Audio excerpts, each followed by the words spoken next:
ఇంటింటా ఆనందహేళి చీకట్లను మాపే వెలుగుల జాలి మంచిని పుట్టించే శోభావళి భారతీయ సంస్కృతికిది రూపావళి.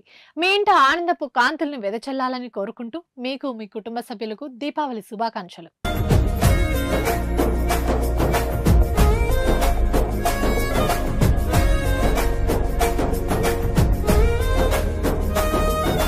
ఏ మతంలో లేనన్ని పండుగలు కేవలం మన హిందూ మతంలో మాత్రమే ఉంటాయి. ఎన్నో రకాల పండుగలను మన హిందువులు జరుపుకుంటారు. ఇందులో మనకు ముఖ్యమైన పండుగల్లో ఒకటి దీపావళి. చెడుపై మంచుని సాధించిన విజయానికి ప్రతీకగా బాణాసంచ కాల్చి వెలుగుల్లో దీపావళి వేడుకలను అంగరంగ వైభవంగా జరుపుకుంటారు. ఇక్కడి వరకే మనకు తెలిసిన కథ, కానీ పండుగ వెనుక ఉన్న పూర్తి విశిష్టతను ఇప్పుడు తెలుసుకుందాం.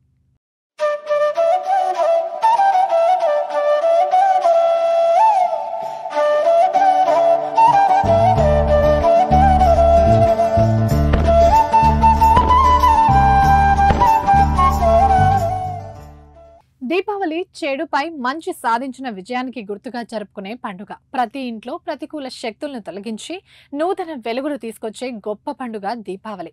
హిందువులతో పాటు జైనులు, బౌద్ధులు, సిక్కులు, ఇతర మతస్థులు ఆరోగ్యం, సంతోషాన్ని కోరుకుంటూ సెలబ్రేట్ చేసుకునే పర్వదినమే దీపావళి. దీపావళి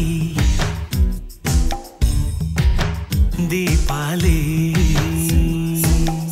అశ్వయుజ బహుళ అమావాస్య రోజు ఈ పండుగను జరుపుకుంటారు. ఈ ఏడాది 2025 అక్టోబర్ 18 నుంచి 23 వరకు పండుగను జరుపుకోనున్నారు. అయితే అక్టోబర్ 19న నరక చతుర్దశి, అక్టోబర్ 20న దీపావళి పండుగ జరుపుకోనున్నారు. రామాయణంలోనూ దీపావళి ప్రస్తావన ఉంది. పురాణ కథనం ప్రకారం భూదేవి వరాహస్వామికి అసుర సమయంలో జన్మించిన నరకాసురుడు శ్రీహరి చేతిలో చావులేని విధంగా తల్లి చేతిలోనే మరణించేలా వరం పొందుతాడు. వరం పొందిన గర్వంతో లోక కంటకుడిగా తయారైన నరకుడు ముల్లోకాలను పట్టి పీడించాడు. నరకాసురుడి బాధలు భరించలేని దేవతలు, మునులు, గంధర్వులు శ్రీహరికి తమ గోడు వెళ్లబోసుకున్నారు. వారి మొర ఆలకించిన శ్రీ మహావిష్ణువు ద్వాపర యుగంలో శ్రీకృష్ణుడిగా అవతరించి సత్యభామ చేతిలో నరకాసుని సంహరింపచేశాడు. నరకాసుర సంహారంతో అప్పుడు అందరూ ఆనందంగా పండుగ చేసుకున్నారు. చతుర్దశి నాడు నరకుడు మరణించగా ఆ తర్వాతి రోజు జనం దీపాలు వెలిగించి సంబరాలు చేసుకున్నారు. దీపావళి అంటే దీపాల వరుస అని అర్థం. కొన్ని ప్రాంతాల్లో దీపావళిని 5 రోజుల పండుగలా కూడా జరుపుకుంటారు. ఆశ్వయుజ బహుళ త్రయోదశితో ప్రారంభమైన దీపావళి వేడుకలు కార్తీక శుద్ధ విధియ భగినిహస్త భోజనంతో ముగుస్తుంది.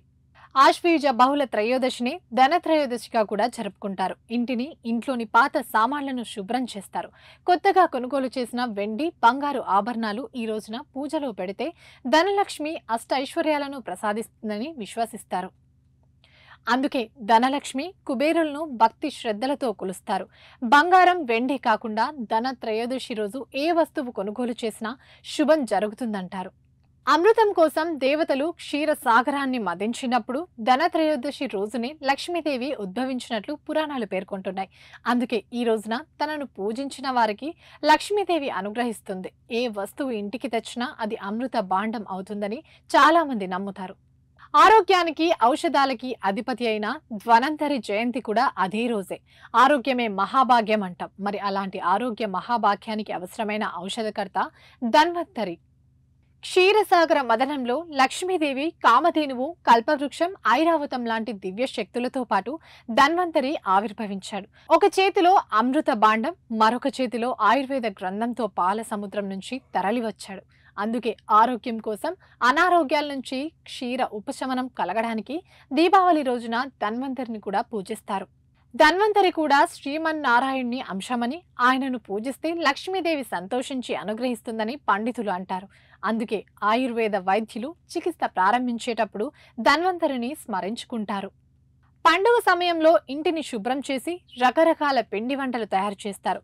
సంధ్యా సమయంలో గోగుకర్రలకు గుడ్డ పీలికలతో కాకడాలు కట్టి వాటిని వెలిగించి గుమ్మాల్లో నేల మీద కొడుతూ దెబ్బి తిప్పి దీపావళి, మళ్లీ వచ్చే నాగల చవితి, పుట్ట మీద జొన్నకర్ర, పూటొక్క దెబ్బ అని పాటలు పాడతారు. గోగుకర్రల్ని ఎవ్వరూ తొక్కని చోట వేసి వెనక్కి తిరిగి చూడకుండా కాళ్ళు కడుక్కుని ఇంట్లోకి వెళ్లి శుభానికి మిఠాయి తింటారు. ఇలా చేస్తే పిల్లలు ఆరోగ్యంగా ఎదుగుతారని నమ్మకం. తర్వాత ఇంటిని దీపాలతో అలంకరిస్తారు. మట్టి ప్రమిదలు, నువ్వుల నూనె వాడటం మంచిది. లక్ష్మీదేవికి ఇష్టమైన నువ్వుల నూనెతో దీపాలు వెలిగిస్తే అమ్మ అనుగ్రహం లభిస్తుందంటారు. గుమ్మం, తులసి కోట దగ్గర మాత్రం తప్పనిసరిగా మట్టి ప్రమిదల్లో నువ్వుల నూనె లేదా ఆవు నీతితో దీపాలు వెలిగించాలంటారు. ప్రదోష సమయంలోనే లక్ష్మీదేవిని పూజ చేస్తారు. ధనలక్ష్మి పూజ ఈ రోజు చేస్తే ధన ధాన్యాలు, అష్టైశ్వర్యాలు ప్రాప్తిస్తాయి.